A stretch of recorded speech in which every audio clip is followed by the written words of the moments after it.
नमस्कार शेतकरी बंधू आणि भगिनींनो, आजच्या व्हिडिओमध्ये आपण ऊस शेतीसाठी जमिनीची तयारी आणि मृदा स्वास्थ्य याबद्दल जाणून घेऊ. सुदृढ माती ही यशस्वी ऊस पिकाचा पाया आहे. लागवडीपूर्वी शेताची नीट तयारी केली पाहिजे. सर्वप्रथम ट्रॅक्टर किंवा बैलजोत वापरून जमीन 2 ते 3 वेळा खोल नांगरावी. यामुळे माती सैल होते, हवेचा संचार सुधारतो आणि मुळांना घट्ट वाढायला मदत मिळते. नांगरणीनंतर शेतातील उगवलेले जुने ठोंब, दगड आणि मुळांचे अवशेष काढून टाका.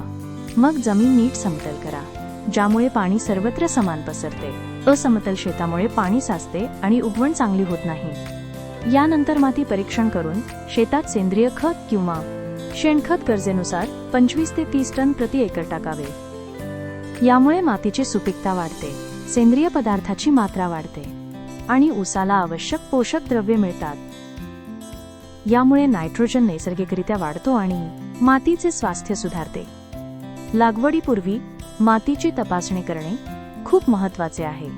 साध्या मृदा परीक्षणाने पोषक तत्वांची पातळी, पीएच आणि कोणती खते आवश्यक आहेत हे समजते.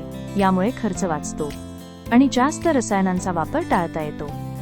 इथे प्लॅनेट आय फार्म AI शेतकऱ्यांसाठी वरदान ठरते. उपग्रह तंत्रज्ञान आणि कृत्रिम बुद्धिमत्तेच्या AI सहाय्याने मातीतील पोषक तत्वे, सेंद्रिय कार्बन आणि पीएच स्तर अगदी अचूकपणे ओळखले जाते. त्यामुळे शेतकरी योग्य खत व्यवस्थापन करू शकतात. उत्पादन खर्च कमी होतो आणि जमिनीचे आरोग्य टिकवता येते.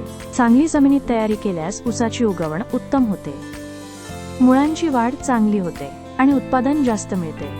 लक्षात ठेवा, मजबूत माती म्हणजे मजबूत पीक. त्यामुळे जमिनीची तयारी कधीही टाळू नका.